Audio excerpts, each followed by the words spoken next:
Hello. Hello, everybody. Welcome to Treasury Quiz session 25 January or 25th January in 2024. We went over agenda items, just zoom in a little bit more. And yeah, there is an open opportunity right now to add in more agenda items that we should discuss or that are quick ones or quick questions.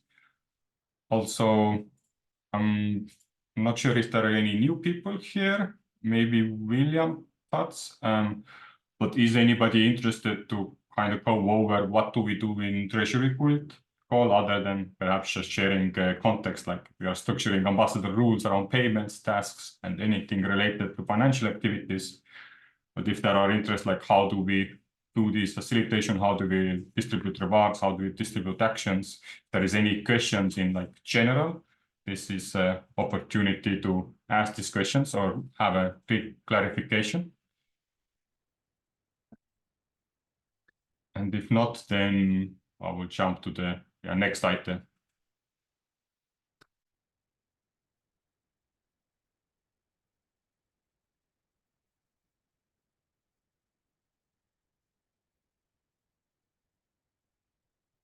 No, feels like a nice silence and meditative silence. So perhaps then to the next discussion and deciding on the right rules for contributors. Maybe I have the agenda a bit wrong, but Peter, can you clarify what was the like where the agreement needs to come regarding and what you wanted to see around the roles and levels? Yeah, basically during the past two town halls, it's been discussed, and I mean, zooming out for the past long time, it has been discussed on opening up the current ambassador role and shifting towards an experiment with basing this on long-term contributions, since we do keep track of a whole bunch of contributions. To have this feed into basically, yeah, the naming issue is the thing still. Like some people don't like to assign the ambassador role. Others prefer the long-term contributors or core members. But let's skip the naming for now, I feel. So basically, yeah, a couple of parameters were suggested to base this on, and we would run it through the database, get output. Output would be a group of people. And that group of people is the group of long-term contributors who would then have a say on, for example, accepting budget requests or proposals to implement program-wide policy documents. For example, something like the conflict resolution document. And I figured it would be good to generate that list of people basically out in the open. So in a public session like this one. Also noting, there was quite a bit of feedback that this output would need a human touch. And I think pretty much everybody agreed on that. So the output of this list would be basically a starting point. And then it would need manual verification, like, are people missing, which we really feel that are core members or long-term contributors. But yeah, that's a bit of context, I guess.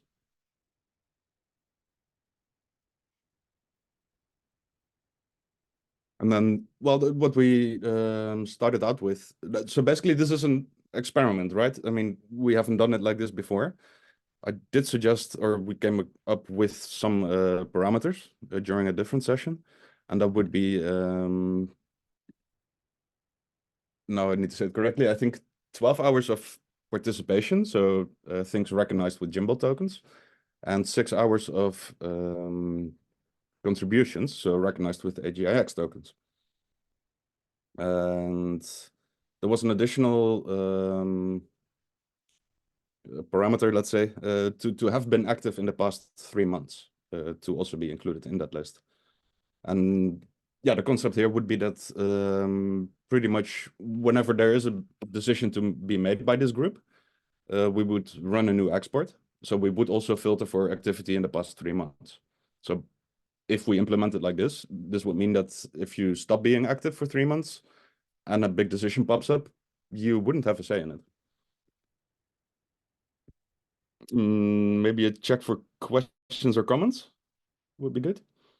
If anybody has something, I mean, I assume you simply raise your hand when you have a question, but at the same time, before diving in, might be good.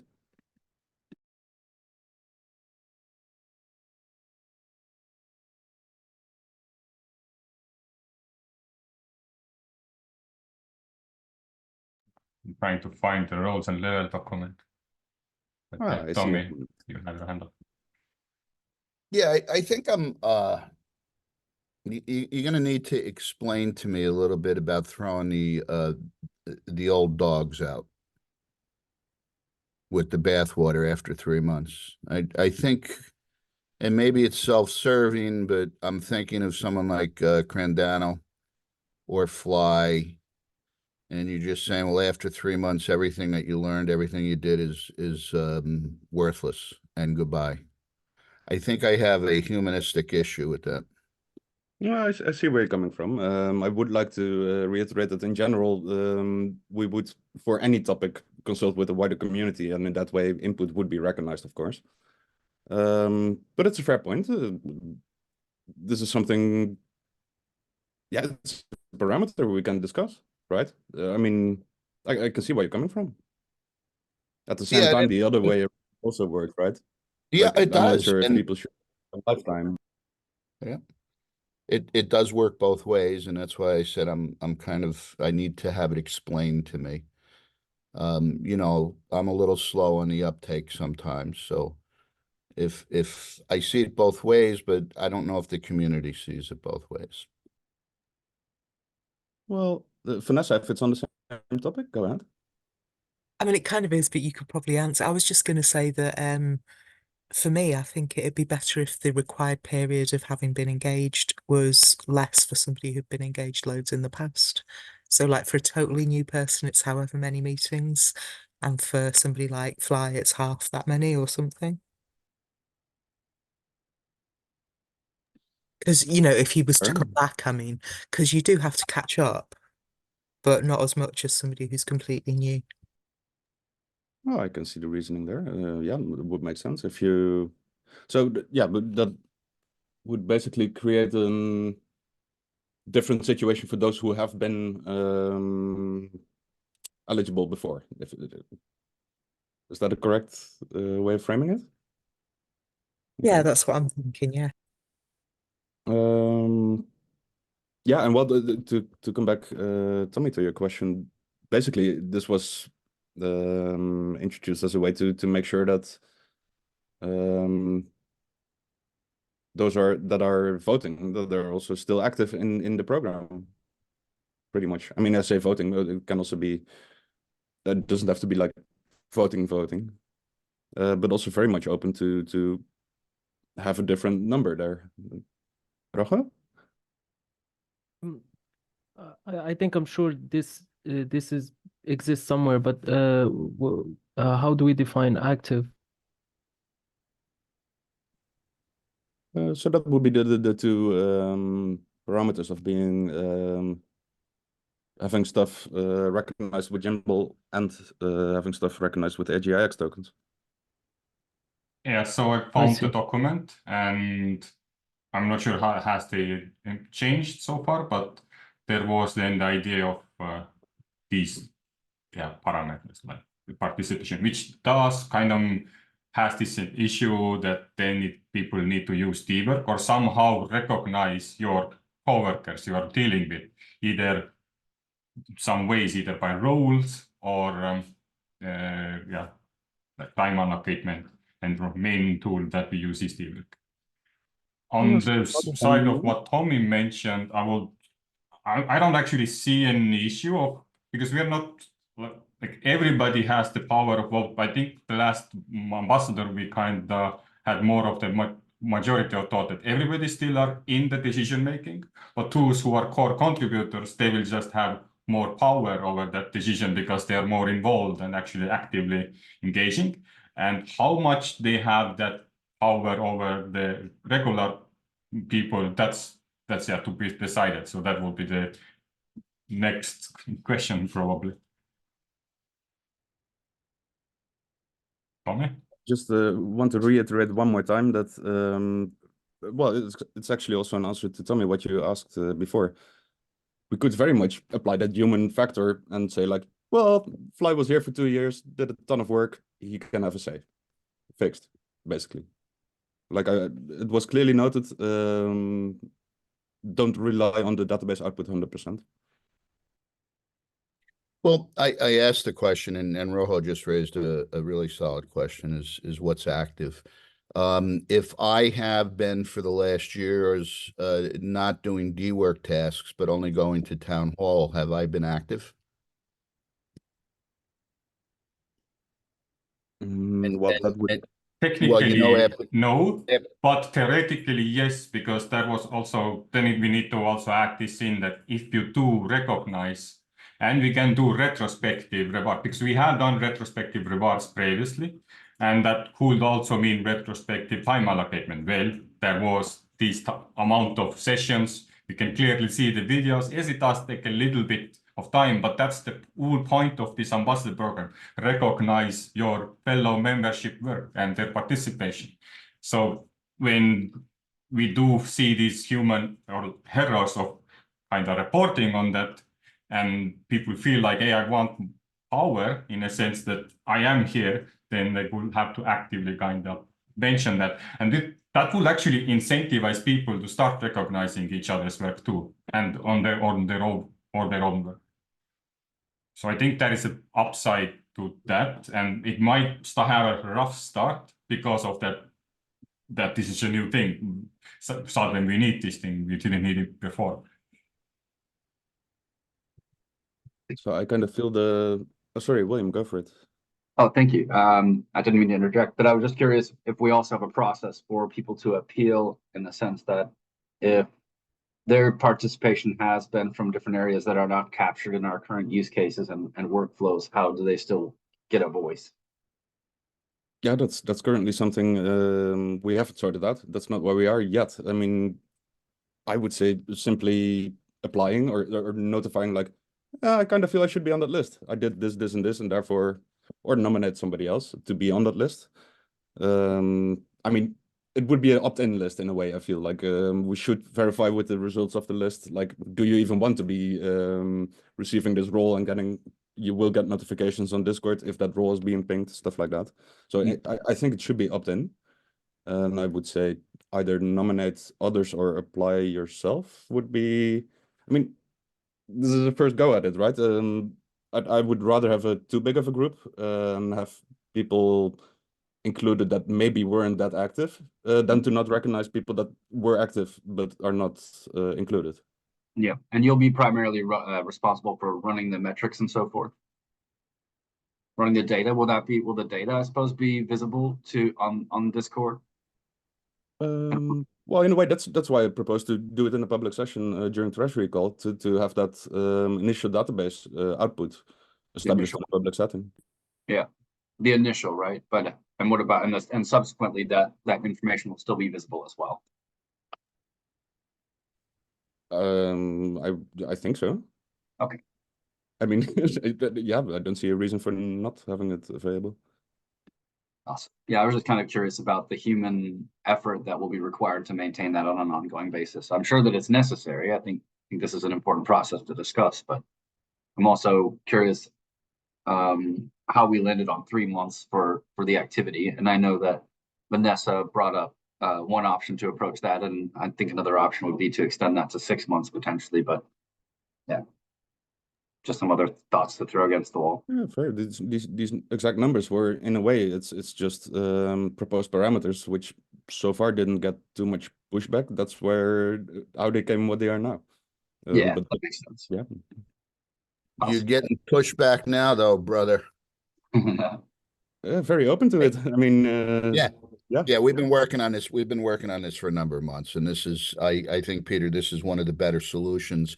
But in a solution that is based on metrics, we need to look at the holes. And I was playing devil's advocate, and I raised it the other day in town hall with you, is all the town halls have had no metrics of people participating because there's no note taking and no hours or TPs pointed towards someone. So that's one hole on a metric. The other one, and something that we did early on in the ambassadors, is people got rewarded for their purported time in going through all the channels, the Telegram channels, the Discord channels, staying on top of stuff. And we did it on an honor system. So, maybe something else happens in my life and I step back for a while, but I'm still going through all the channels, staying up to date. How do we measure? How do we take that metric into account? And I think those are some of the holes that I notice. And I think it was Will just noticed, why 3 months, not 6 months? That's just a subjective and a matter of debate. Why throw out, as I said, the old dogs? That's a subjective thing, and those are coming down to debate and discussion and conciliation. But I think this is by far the closest we've gotten, and probably the best. And I will say to you this, and this is a big point of those of you that aren't aware of BGI and potential seminars that may come up in Dubai and Switzerland and stuff. So 5 ambassadors. I think it's down to 4 ambassadors, or 4. How are we going to say it? We're involved with Singularity Net when we get there. Some of us will say we're ambassadors, and some will say, well, we're involved. So it is 4 of us are getting paid to go there, and come Dubai or something, if we continue with this, ambassadors. And I would urge you not to drop that name, because when you go to a show, you want to say, hey, I'm an ambassador and I can talk to you. But this measurement is going to have a rewards benefit to it. So it's important that we get it correct. And if you look at the top 5 people on Tevo's chart, at least 2 of them are in the top 5. Another one, a third, was in the top 5. There was some visa issues. And with the Nigerians, there were some visa issues, I believe. So this has a lot more ramifications than just voting. It has real world capitalistic issues. So let's get it right. Yeah, fair. I do agree on getting it right. At the same time, when you say the best, this is only a first iteration on it, so it won't be the best. I see some hands up. Let's go there. Vanessa? Yeah, I was just going to say, in response to William, I think 6 months might be quite a long time for a lot of people to wait to be part of things. And so I think we might lose a lot of people. I think 3 months is a good balance. In response to Tommy, I'm a bit curious about, is it going to have a rewards element? Because I kind of don't think it should. I thought we'd got to the stage where we were saying that just being an ambassador, or whatever you want to call it, doesn't necessarily get you rewards. It's doing work that gets you rewards. It's not the role, it's the actions. But the other thing that I was just looking again at the roles and levels document, and the thing that I often didn't like about it was that it seemed to be suggesting that to get a role, you have to do this and this and this. Whereas I feel it's much better to have this or this or this. I think Peter, what you're proposing, it's just solely about time involved, right? So maybe we could look at, is there anything else that would be an equivalent of time involved? I don't think it's about coming in and doing a ton of work all in one go, because that can be quite dangerous. If somebody new comes in and they're just throwing their weight around, that's not involvement enough. So it's not that, but I just wonder, is there, because people have different kinds of lives, and it's not an equal basis to be able to contribute, to say, well, if you've got 6 kids and a heavy job, you have the same obligations to attend meetings as somebody who doesn't. Personally, I feel that just attending meetings is not it. And it shouldn't be part of assessing who becomes seen as a contributor, because anyone can come sit in a meeting and just sit there. It should be about doing work. That's my feeling. Tevo? I mean, I don't mind responding, but Yeah, you can respond. I feel like. Well, first of all, on the 6 months, that would be maximum period. Like we wouldn't require 6 months of being involved before having a say in things. That's just the period where this participation or contributions could take place. And yeah, as you say on time management, and I mean that's where the human factor can solve things. If somebody makes a good case, why not include them? And I do think with the amount of hours we define right now, and we've talked about whether to keep track of time and how that relates into value added and stuff. But I think the numbers here would be, I mean, it's a total of so the 12 and 6 together is 18 hours over 6 months, which is 3 months a week. Not 3 months a week, 3 hours a month.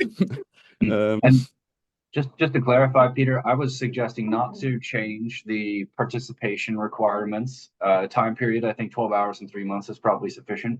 What I was referring to is has to have had any activity in the last X period of time. So I felt like any act, like if someone was active, let's say for 1 hour between months 0 and 2 or 0 and 3, and then they met the requirements for the minimum participation of 12 hours and so forth in months 3 to 6 or 4 to 6, sorry, then I felt that would open up the door for more people to not fall off, but still to have a level of active participation.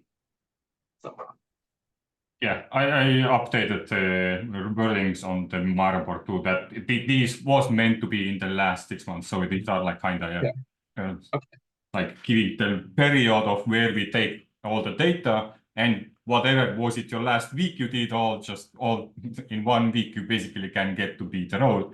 And another thing I want people to recognize is when you zoom out, what we are trying to do here is how to automatically get people into that level of role. But I think and now we have kind of established that yes, there is still this human ability that, hey, I think he should be the core contributor. I think she should. So we don't lose any of that, what we have been doing so far. We just introduce a new method, how to automatically by system to recognize core contributors. Another thing, what I somewhat mentioned was this additional option. So these are like, again, the like one options, how to get automatically recognized. And there should be another pair of options like this or option that they are rewarded by, I don't know, X amount of AGIX per in the last 3 months. Because there are situations where some people don't record their hours at all, and they want to kind of give that information themselves. But they do work and they create fund requests and they say, hey, $500 for this month of work. And that is already a contribution that could be recognized and also automatically up you into that core contributor without going through this participation and other rules.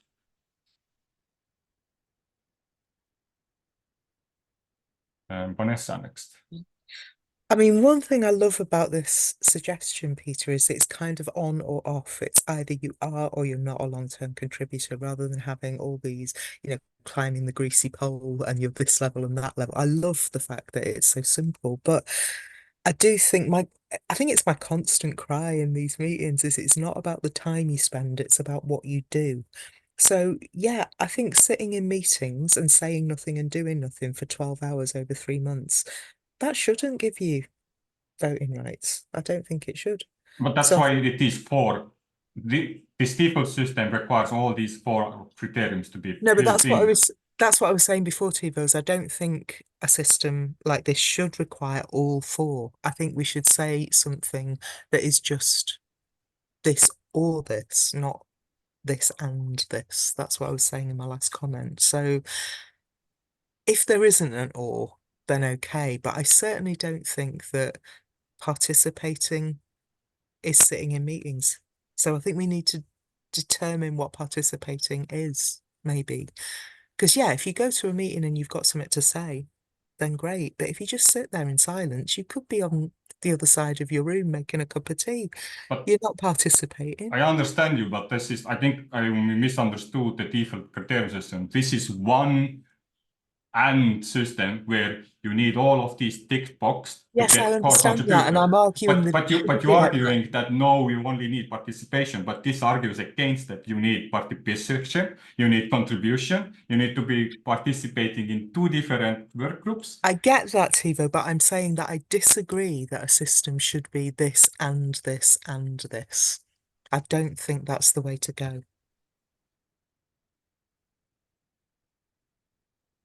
To put it simply, different people have different ways of contributing, but I'm just saying that we should strike out the idea that just sitting silently in a meeting for a certain amount of time is contributing or participating, because it's not.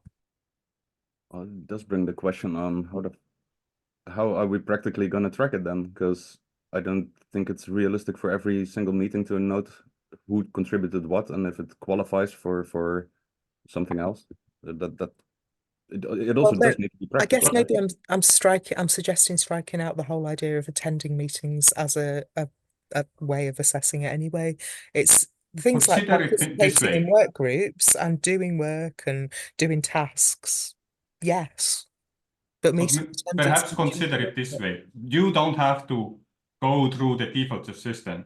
If you think participation is not something that you're tracking or is needed, this is okay. There are two more systems now in place, additional options that only contributors are recognized. So you need X amount of contribution to be core contributor, or a third system that you allow appealing process or nominating a person. And then you bypass all the participation and courses.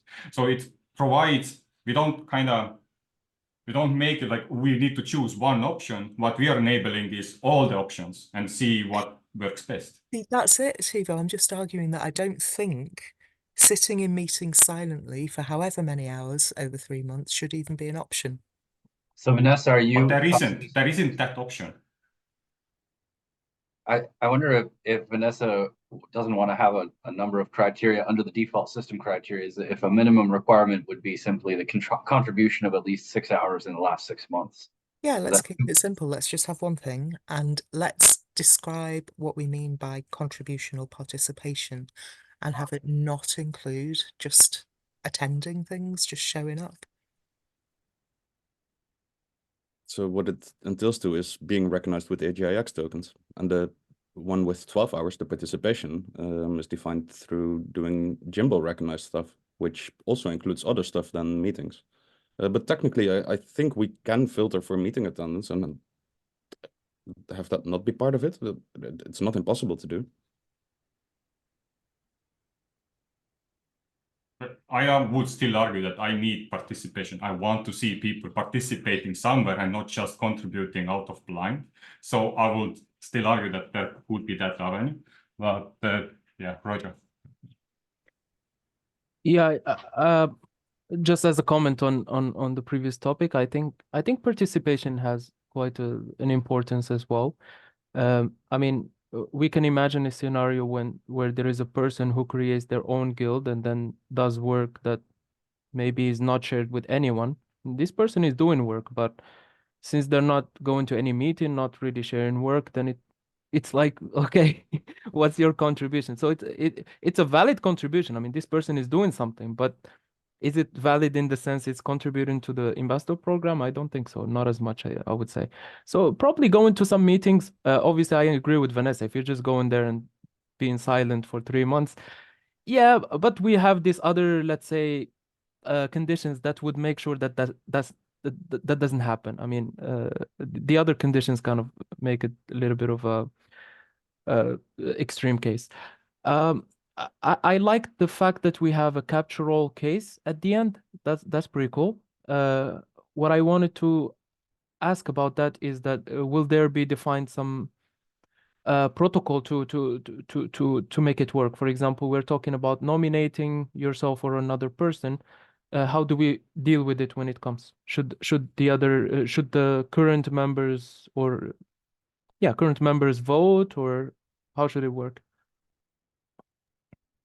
It's a good question, which by now is not fully defined yet. Again, I would take a flexible approach there, and rather have too many people involved than not enough, because it's the first iteration of an experiment. And I'm also agreeing that the process for that will need to be defined. Yeah, that's for just sure. not where we are. The reason why I emphasized on that is because I think a lot of very valid points were mentioned by Tommy and others about like how this system does not really capture people who are like, let's say, participating in unorthodox ways. And the nomination part, like the third option, let's say, does capture that, can capture that, let's say, depending on what the mechanism behind it will be. In my mind, it should be very, very, very simple. I mean, just have in the governance workgroup chat, like if you feel you should be on the list, speak up. If you feel somebody else should be on the list, speak up. And if there's no objections, let's get it done. I mean, it's hardly a process, but yeah. Sorry, I'm taking time while there's hands up. Tommy.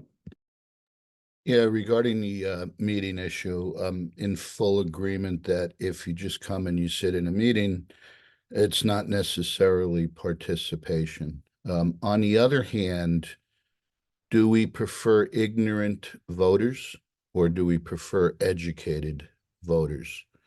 In my experience, the politician wants the ignorant voter because then they can shape their vote. In a decentralized, autonomous world such as this, I think we want educated voters. And education is by attending the meetings, by learning from your peers and surfing the different channels. So there's a value in that educational process.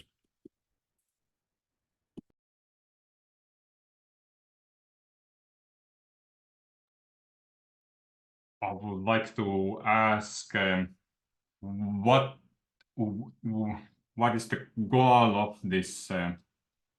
Do we want to ratify this?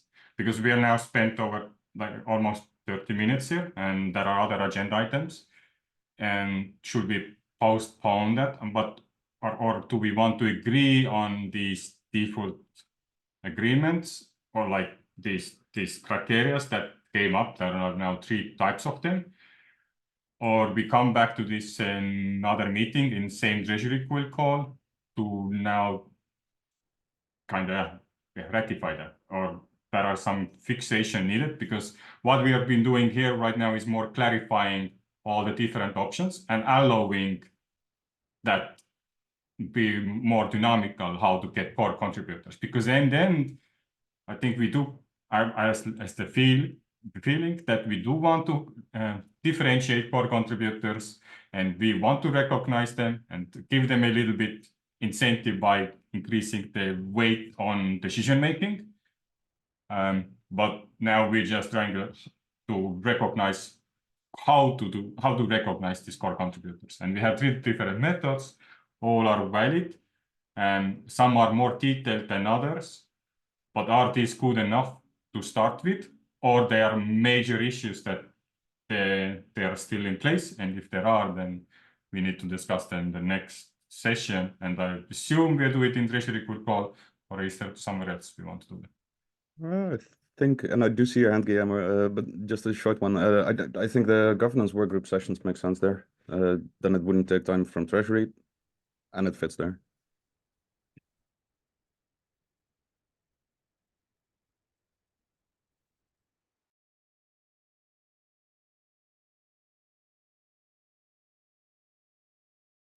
Guilermo? Hey there, how you doing, guys? Sorry, so just to maybe to close and wrap this up in this matter. Agree, this is governance, but it's still valid to point it out. Treasury, for me, for small participation I have on this group, we come here to not to solve, but it's a place where all the work groups participate mainly. So it's a good place to raise points up. I was in my car driving, so I didn't want to noise you guys up with my kid screaming on the back. So a small recap. I agree with Bunny, and Tom and the reference we did with Fly. Agree totally on that. Maybe I have a call with Pete weeks ago, presented my case. Maybe it's a good case to validate all of this, that the algorithm, and it's not always the data, it's in there. I fucked up, sorry for my French bunny, with 2 profiles on D-Work, so I have been participating since long ago, but you know, only the Treasury recognize or validate part of it. So if you have data to back up whatever argument you're presenting to be part of the decision making, we should take it, definitely. I'm in a place where Tommy just raised the point, and we talk about this in the blueprint workshop with Pete. Education, how important is education in governance? And Tommy he in one sentence described my country's situation for the last 25 years. Ignorance is blessed for the ones that wants to rule upon. But still, someone could validate that they are listening while logged in a call, but not really listening. Maybe we are on mute, you know, or the speaker is down. So not only participation and logging in. So we should find a way to validate that this information is there in members to be able to vote. I don't know, because we discussed how important it will be for the blueprint for an education index or annex to be developed, because it is really, really, really relevant on decision making. Nothing. That's just to add on the conversation.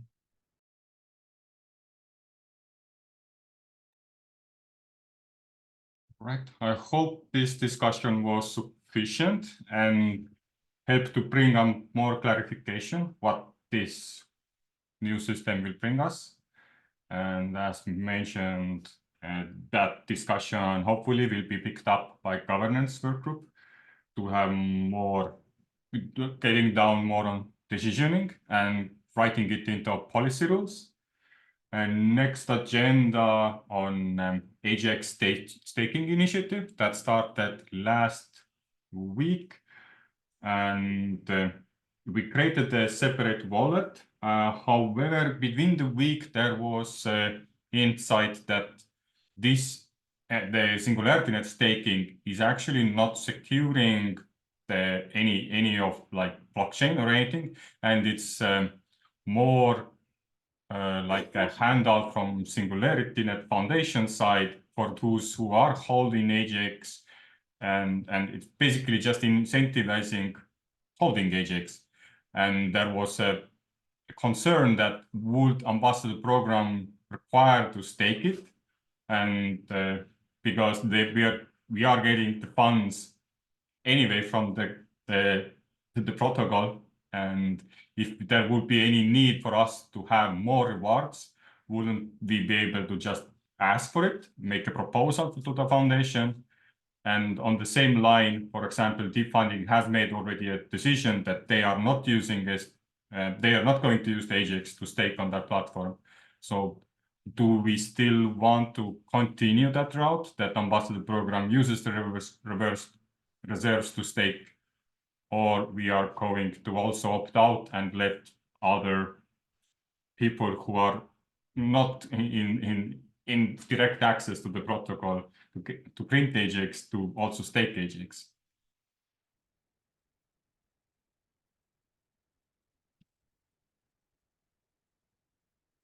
Yes, Rojo? I think, yeah, that's a very serious ethical question because, as you said, I mean, we're receiving money directly from the protocol, or maybe not so directly, but still. Especially that we have, I mean, the allocation is quite substantial. It's not a couple of dimes that we're putting there. I would be voting, or let's say in favor of not staking it, although it is in our financial benefit, but it doesn't seem to be a fair thing to do.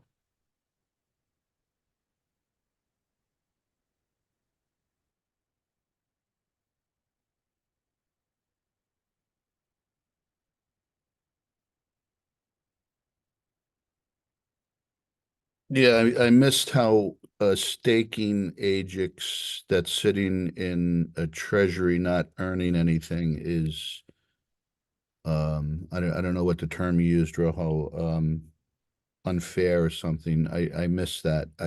As a business person, to me, if you have an asset, you need to work hard to get that asset to create more assets. And from a business perspective for the ambassador cadre program, if we could earn 200 AGIX over the course of the year, whatever it is, it would be good. But explain to me, I don't get the unfairness. The unfairness part, from my part, is like before an ambassador or let's say a contributor earns that AGIX in my mind is still in that transition phase between the let's say the protocol creating those tokens and those tokens go into another person. So we're putting them before they go to another person, you're basically taking them from the protocol and giving it back to the protocol to give you more tokens. And it's the equivalent of, let's say, basically a central bank printing its own money and then going and then kind of investing in some bond that are made by the central bank. Somehow, I don't know if that's clear, but it seems a bit off. If we earn, for example, let's say as a person, I did some work and I got the tokens, then it's fair for me to, go stake those tokens or whatever.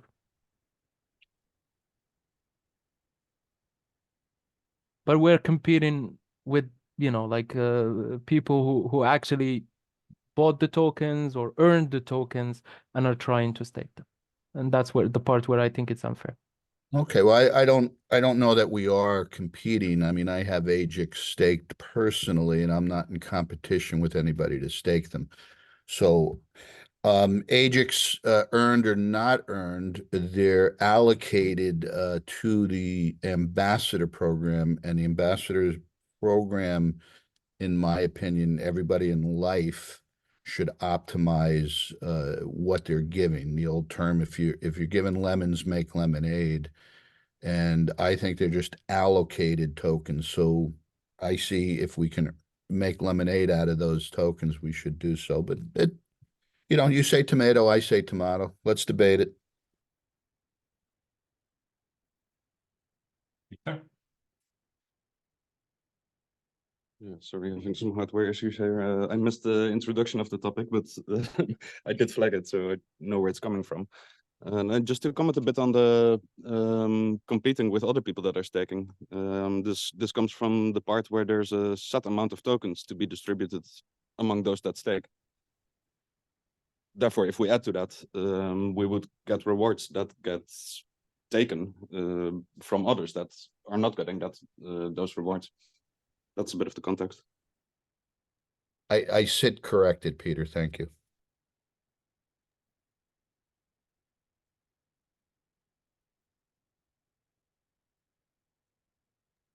Guillermo? Okay, so building bridges. So what if we pivot the idea on an ambassador's pool where contributors, long, short term, decide if they allocate their rewarded tokens. So it's not the ambassador's treasury, but it's the individuals that conform the whole that decide to strengthen their position with assets all together in a pool instead of staking all or changing or whatever. It would be like, yeah, but we decide what we do with our earned tokens. One way or the other, I'm just to stand in the middle, not to make positions. I agree with all the arguments. I'm a business person. If we put that, making lemonade will not always be the result because as the market fluctuates, it is always profit on staking. I don't know. So that that needs a decision. And if we make a decision with a treasury token, it will be a decision probably that is not for us to take. But as individuals, if we share forces in free action, say Tom and I and Tevo and Peter and Rojo want to, hey, let's stake in our pool, in our stake pool. Well, that's a decision made by individuals towards the same direction. Just to add to that argument a bit, I think obviously if you look at the numbers, it makes sense to go on and stick with it. I mean, the business of it or the numbers of it make sense. It makes sense to do it, but we're kind of discussing here the ethical part of it, because everyone agrees that the numbers wise it makes sense. And I thought of an example that might kind of showcase what I mean. And I think if we stake, it would be the equivalent of someone working for the foundation applying to deep funding to get their proposal funded. It's not wrong, they can do it, but it's ethically questionable. Yeah, on the point of Guilermo that pooling rewards, it could be interesting. It requires some kind of coordination, but on the other side, on the report side, it would be actually beneficial for SingularityNet to have, let's say, 10 ambassadors or 10 contributors to stake compared to they are coordinating to stake once, because it creates more metrics on the on-chain side and can be used as marketing tool. Yeah, so we had discussion around this ethical situation. I wonder if we need to have a vote on that. Like, do we want to or not? Because we have the capability and it will earn us extra rewards. And right now we didn't make a decision per se, but just throw down the pros and cons of this option. I don't know, like, do we want to have a voting round here around staking? Or we kind of postpone that to another, or take it also the governance work group. That's an opportunity. Any thoughts here?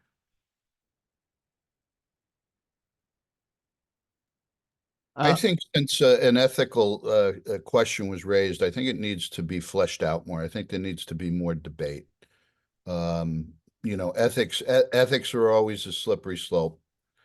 So if someone calls into question, as Rojo has done, and rightfully so, as a businessman, nothing I ever considered about money, just make more money off money. I think it needs to be debated a little bit.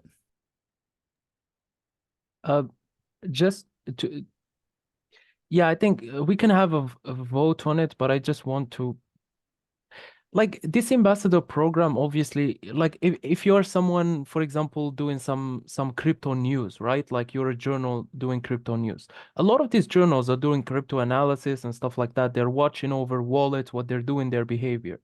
And just imagine our Treasury wallet is just one transaction away from whatever foundation wallet is giving it the funds. And you're looking at a wallet that is constantly getting funds from the Treasury wallet. And then as a person who doesn't know the ambassador program, you're just looking at the wallet behavior. You see that a wallet that is very close to the foundation wallet is staking and getting rewards from staking. That looks really bad. Like that could create easily an article that can defame SingularityNet. And I don't know if we want to get to that. I mean, I have no problem because, as I said, I mean, the mathematics and the numbers of it make sense. It's great. We're going to have more money, and more AGIX, whatever. But the consequences, are they, I don't know. I mean, is anyone going to care? Is it bad or not? But the ethics of it is kind of the problem here.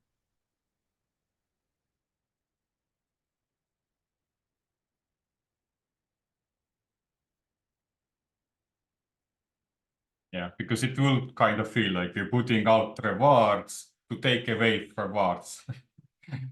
So it's like Peter saying, we have an ambassador program, $10,000 is every month going to contributors, but I'm gonna take 9,000 of them. Just saying. It's well, not that much, but it's kind of gives the same feel. And yeah, but to an outsider, they don't know what an ambassador program is. They just know that the foundation has a couple of wallets and maybe the Treasury wallet is one of their wallets. So it's like, yeah. Peter, question on this. Like in Cardano, staking actually benefits the network from Sybil attacks and stuff. So there's a positive to it. I know I'm staking AGIX. I don't understand it exactly how it works. Are we, by staking, helping to protect the network? No. No, it's Simply no. Yeah. it's a native token. It doesn't secure the network in that sense. There's a benefit in locking up tokens, and having locked up, like having TVL as a network is a good thing. Practically speaking, it wouldn't change what we do with the tokens, because that, I mean, if we have them, we're not spending them. So it would make that TVL a little bit higher, but on a practical sense, it would have no impact.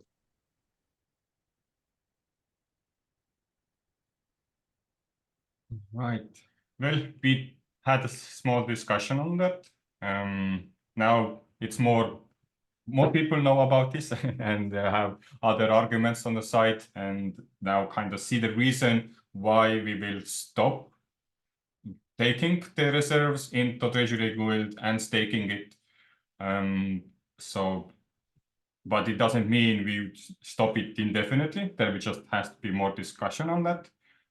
I will now move to the last agenda item. There was this one small thing I wanted to kind of introduce, but I don't want to confuse anymore. We have 30 minutes left.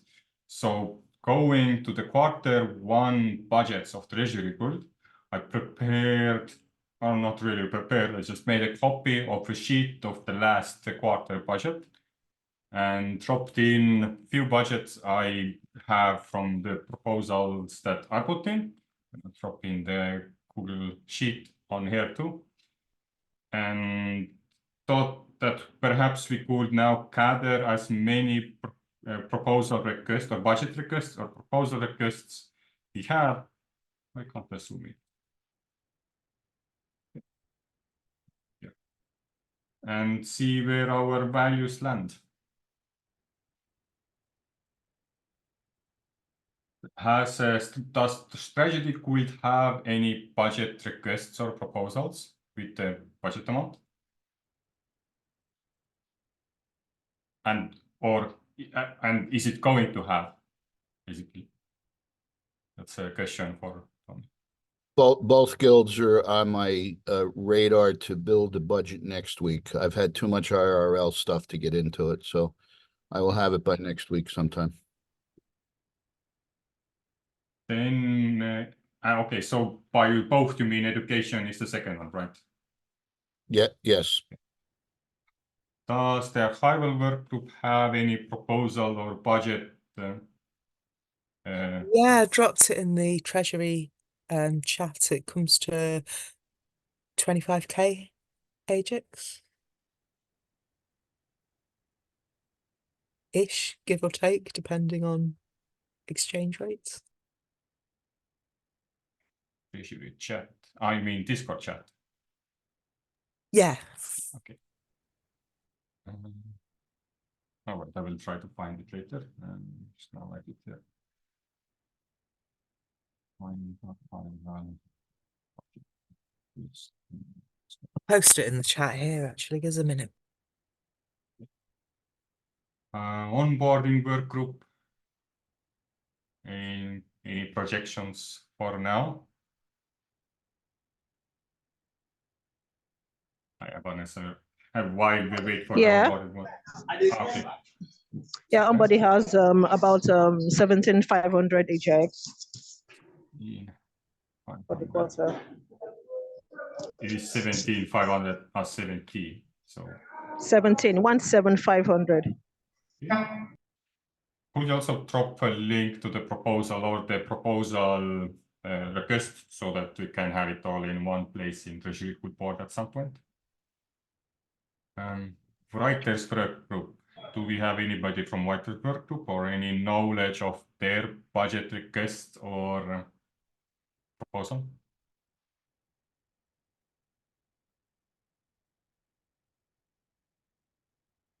We do see video group work group 1. Regarding video work group 1, do we have a proposal or a budget request document around that? Yeah, we do. Should I drop it here or on Discord? Best is Miro board, but you can Okay. drop it in Zoom and I copy it. All Because right, in the end, I would want to have like a correlation of all the proposals or requests in the Miro board at some point. Yeah, just share the link for this Miro and then I'll copy it there. And is Sucren here? Yes. And do we have projections for translation work group? Or this?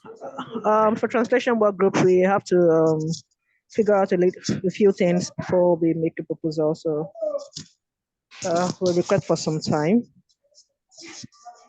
So there is a plan for that, and there is not expectation to use the previous budgets, and we just keep it 0 for now. And yes, just keep it 0 for now. hey, does anybody has any idea around marketing field? Well, they've been operating without budget so far, but that seems quite inaccurate as a plan going forward.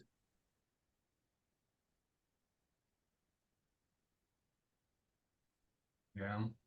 Basically, they didn't have a fund request during the previous quarters because it got reinstigated and went without budget. But would feel to me like basic facilitation.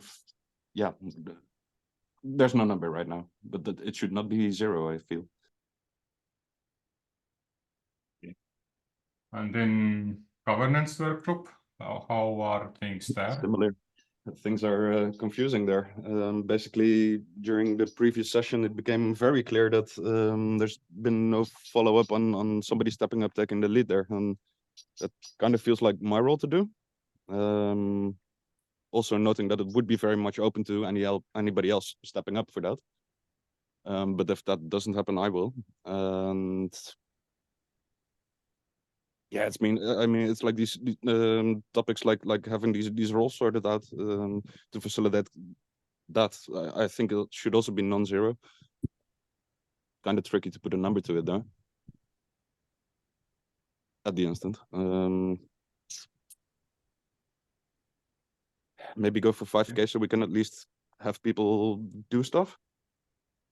But then again, that's a very lame way of putting in a fund request, of course. Yeah, I'm actually gonna write it yellow, and maybe this because this would be a cool thing to estimate then, and I would actually put then 10,000 in for the translation work group, even though there isn't like a plan, and don't take it as like a suggestion or anything. The main reason why I would like to have numbers here is to have like a understanding: are we going over budget, and is there going to be any like cost like downsides, like issues with us, and then we have a better discussion.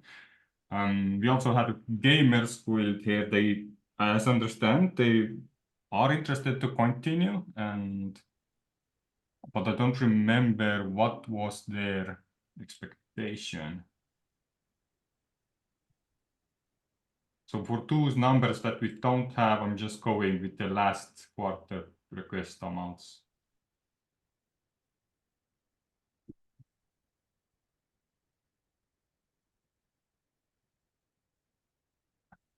Somebody up Gamers Guild. Actually, I think we have Gamers Guild channel. Oh, what we also can do is just open this up, work groups. And then last 6 months. Now let's take last 3 months. And then basically experiments should be the and everything is for 3,000. Oh, let's say 4,000. Let's just, or actually 3,300.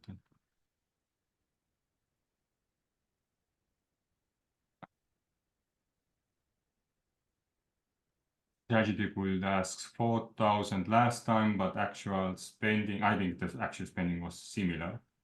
Oh no, actually it doesn't. It's 2,000. Education Guild East 4,000, but last request was 25, so let's keep it 25.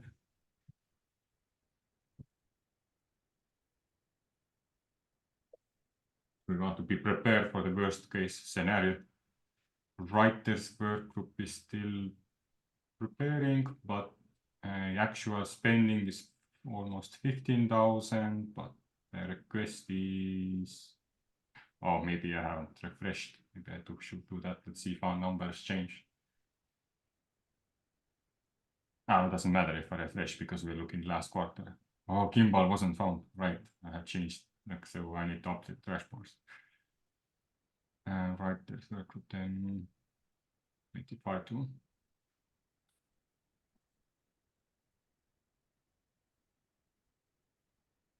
And marketing guild.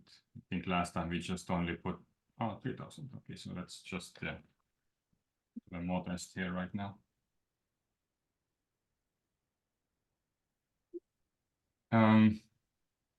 Do we want to have a budget for new ideas still?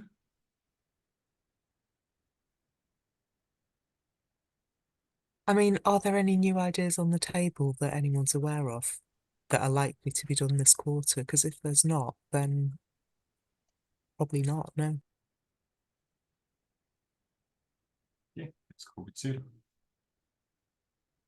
Okay, based on now the results that are here, where the yellow ones are just like the so-called worst case scenario based on previous information.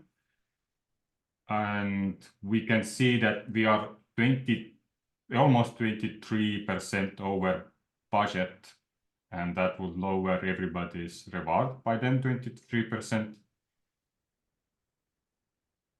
So yeah, I don't know how to start the discussion, but that's now a situation. Like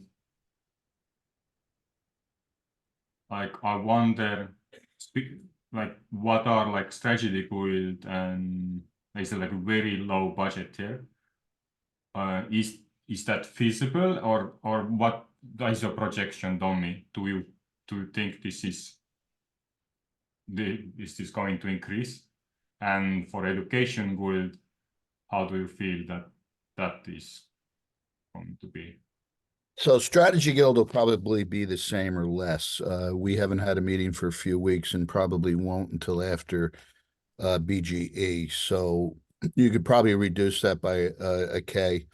Education, I'm like I said, I'll have you a budget next week, and I really can't guesstimate on that because we still have we have a whole, and I got to catch up on it, but we have a whole bunch of infographics, and especially with BGE, I'm trying to get those done for all the ambassadors going there for each of the projects. And we have a number of the vids done, and a number of them had been allocated to last quarter, and they haven't been done yet. So I really can't answer it. And then we're going to start on videos for conflict resolution and stuff. So give me till next week on education, but I'm confident strategy will be less. Okay, yeah, the others are quite, yeah, the biggest impact I can see here is the research and development guild. That is like I guess it's an incubation guild and AI sandbox now, like basically a replacement of that. Well, Sure, Peter, go for it. well, you're way more active in that. I would say for the last X amount of time, the sandbox hasn't been taking place. Might get reinstated. but it also combines with the newly set up developer workgroup. Yeah, so the budget there is basically not, well, there is only 6K from there that is that is for operations and stuff like that for the quarter, or even less, I don't remember. But if you look at the Excel sheet or the proposal, you will see that most of this funding will go to projects. So we have some projects and workshops that are planned. Each one of them has a proposal, well, at least most of them. Some of them are still pending. We'll add those by the end of this week. And basically, yeah, each one of these projects has its own proposal, its own deliverables and stuff like that. Yeah, that's probably the reason why it's quite high. So you can say it's a lot of new IDs meshed into one. Question around here. Do you have any budget lines on unknown, like the safety basically budget? Because I would say in Treasury Guild and knowledge-based work group, and actually also in Tevo people, I have this safety. Okay, Tevo people technically not, but in Treasury and knowledge base, I can reduce around few $100 because that was just, I don't know what I need. I maybe need some documentation. I throw in few $100 there. So that would reduce around, few thousand AGIX. Does anybody else has these kinds of things in their proposals? Because it looks like if we don't do these changes, like we are not able to fund these things, then we either need to start looking at what we actually need, or go individually into proposal or budget requests and make a decision of lowering costs. I was just sort of wondering, because we're almost at the end of January and this is a Q1 budget request, maybe should we all be looking again at our budgets and going, are we going to do all the things that we said we'd do in this quarter? Because if we're over budget, maybe cutting out a few things that we feel we're actually not going to get to could help.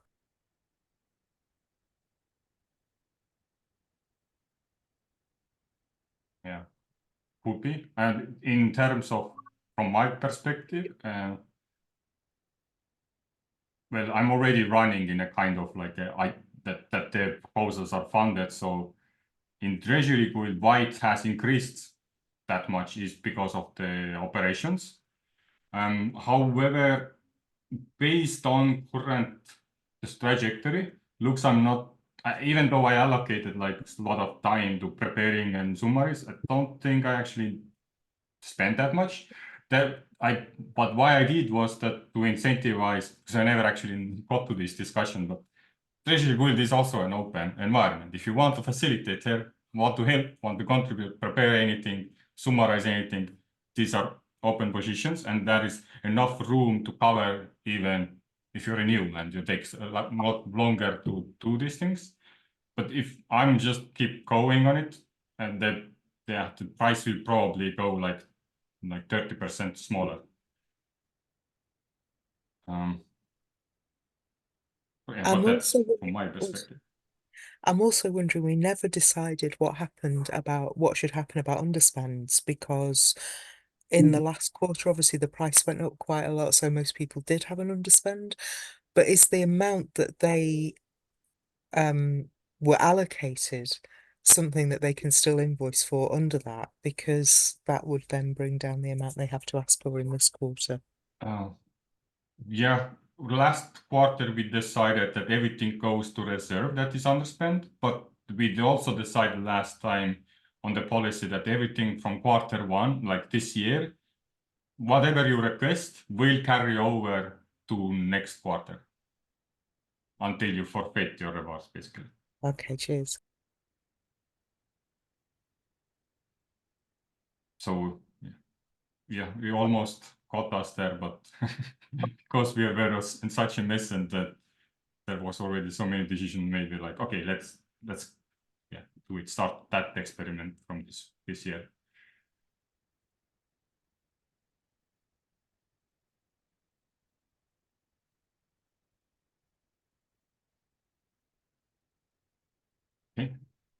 Yeah.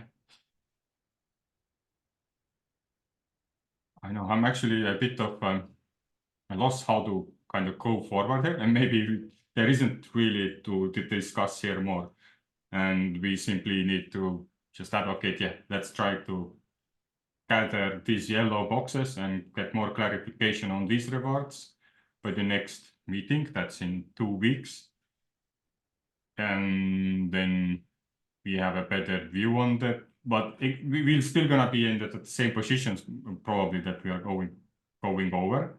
So should we already have like some expectation that try to see if you're able to reduce your funds by 20%? Would be that a good like an action item for all of the work groups to go forward with? Or it's too early to decide on that? So basically making like an alternative budget. I think in order to have an opinion on that, I'd want to see people's budget projections and what they're planning to spend it on.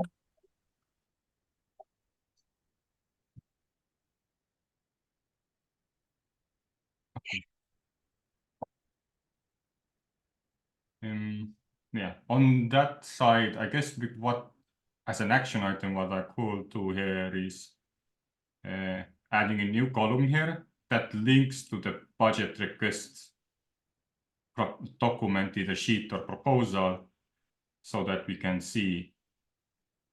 So when you have questions, we can click on it and can go into that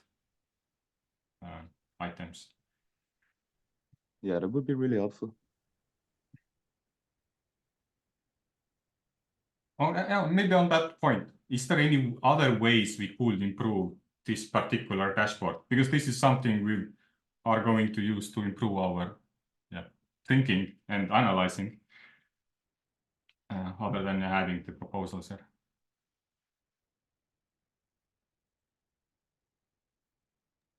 Maybe we can add increase from the last quarter, like percentage increase from the ask amount from the last quarter to this quarter. Tommy, sorry, you have your hands up. That's okay. You're the mathematician here, so go ahead. No, that's it. Rojo, Tevo, what question did you just ask? How can we improve that last board? If you could put that back up.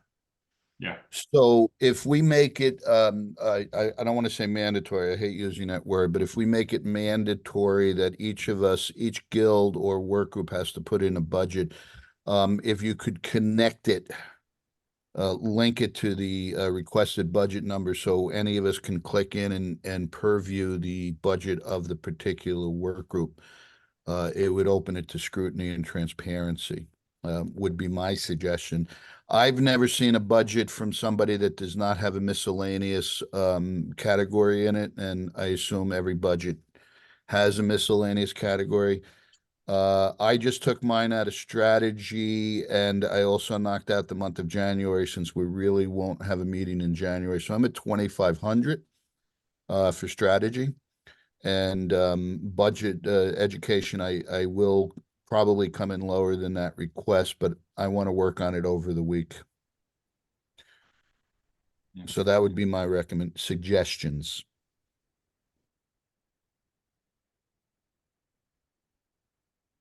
Yeah, the column I added. But yeah, the other suggestion that was more for like proposers that would knock off all the miscellaneous stuff just for this quarter. Vanessa. Oh, sorry. Yeah, I was just going to ask Rojo about adding a column about the amount of increase from the last quarter budget. Isn't that going to a lot to do with the token price at the time or during the quarter though? So would it really tell us that much? Fair enough. That's right. This means we actually need to have because we do projections on USD, right? Everybody's still doing dollar amounts and then converting it to AGIX. So in that sense, perhaps having conversion rate in this dashboard too, and then we can include the dollar requests. then we can compare the growth or deflation of the work group budgets. But then on what exchange rate would you be working it out? Like when in the quarter? Is it when the budget of requests went in, or when people actually put in their Oh, but then the exchange rate doesn't matter, because then the requests are in dollars, but the AGIX rate is based on yeah. When we are making the request, we make it in AGIX and in dollars, I think, right? I think we Yes. mostly make it in AGIX based on a dollar calculation, don't we? Yeah, that's true. Yeah. So, we're thinking in dollars, but the amount of AGIX we ask for, it depends when we ask it and what the exchange rate is at the time. Yeah. I mean, I'm sort of noticing that it's dropping a little bit at the moment. So when we first planned our budget for archives, it was probably 20K and now it's 25. So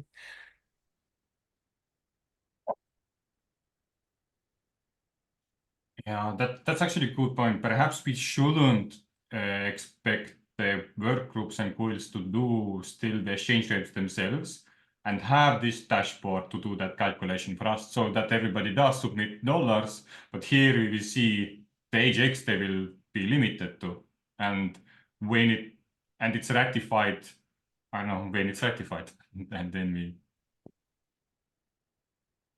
then every work group has their AGX exchange rate ratified at the same time. Tommy, go for it.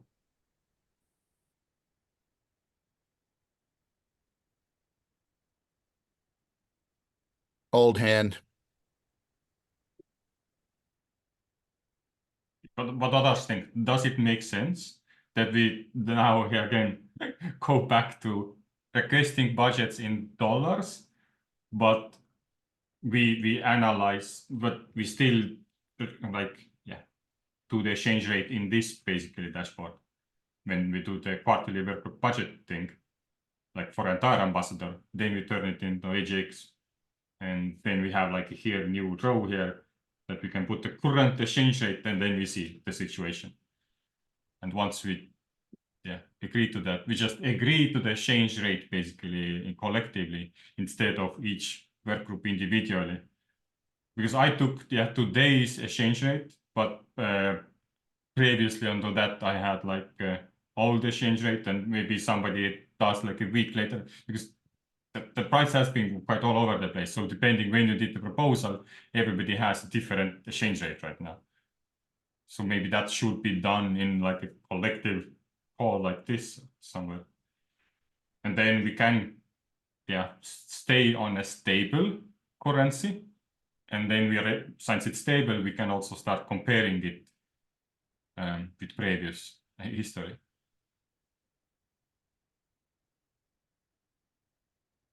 Yeah, it makes a lot of sense to me. It's not going to be a perfect system. Like we will have this price fluctuation situation, but at least it's fair across the board to all work groups, and that feels like pretty much the best we can do. I suppose just also kind of conceptually, I'm not sure about how can I put it? What are we trying to find out by looking at how much more or less a work group is requesting than they did last time? Because, if a work group is successful, then they're probably going to want to take on new work and do more. So it's natural that their budget would go up. And if they're dwindling and people are not getting involved, then it would probably be less. And that's kind of to be expected. So what are we thinking it would tell us?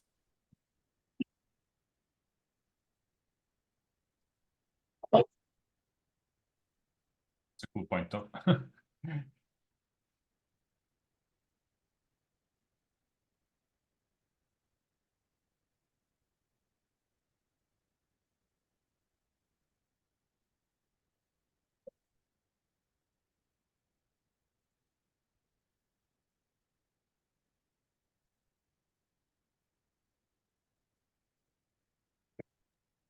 Maybe it can just be indicators. So if marketing guild keeps requesting less and less, then we know that's what's happening. We can start seeing trends, but is that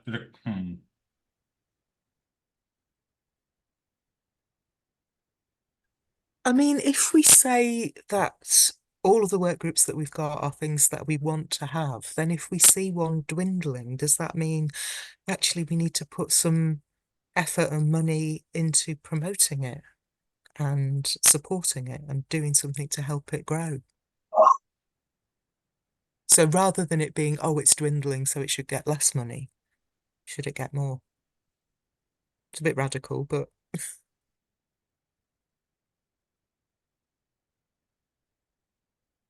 Yeah. or are we saying that, you know, although we do love all our work groups, maybe their fortunes will rise and fall according to things we can't really predict, and so maybe we just let that happen. I don't know which. I don't think we're talking about like how to change like the sum of that a work group or guild is getting based on this new column or whatever indicator we're going to choose, but I think it's more like just some data points to have that will give everyone here like just more insights about what's going on, like guilds that are growing, guilds, as you said, that are maybe dwindling. How can we help them? That's a good idea to have. It's as the more data points, relevant obviously data points we have, the best, in my opinion. Can't argue with that. Yeah. For now, I'm not sure based on these 2 months it will be good enough. And I'm not sure maybe like would that be relevant to actually include the trends in this sheet itself? Perhaps that is something that we could start looking at from the dashboard side, from the Treasury dashboard. So it's like extra insight, but I'm not sure how much it would affect, because I would somewhat want to keep that calculator as a tool. And yeah. But okay, so for those two things, yeah, having other proposals with budget request links there and having a stable value and the change rate also incorporated in here is a good start. So that is something for the next meeting. But I would start to kind of close this session and create a quick meeting summary also here. And I see that actually in 2 minutes, probably this Zoom account is used to create another call. So I will not do the summary right now and say to everybody a good day. Have a nice rest of the day and thanks for joining. And if there anybody has final thoughts, then this is a moment to share. Thanks a ton Just for hosting. thanks for facilitating. Yeah, thanks a lot for facilitating. For what it's worth, the BGI Fireside chat will be on a different account. So if you want to, you can use the ambassador one. Awesome. Okay. Then I will do the summary because on my it pops up that hey, the account, like the Zoom chat has been like opened. I hope I don't screw you up then by seeing it wrong. I think it's correct. Maybe wait 2 minutes to see. Shit, I'm not sorry. Not sure. Sorry. I want to jump in the fire chat. I think the topic for today it's good for me to be in there. So thank you, Tevo. So I'll look later for the summary. Well, don't look for today because that summary takes quite a lot of time to do. But yeah, all this. So thank you again. Later. Well, Peter, if you leave, I will not count to, but I will wait 60 seconds, and if nothing is kicking me out, then I will do a meeting. I think it should be on the marketing account one, but I'm about to find out. What time zone? Oh, it's already live, so you can just go ahead. Oh, all right. I'm a Bye, everyone. Cheers. Huh?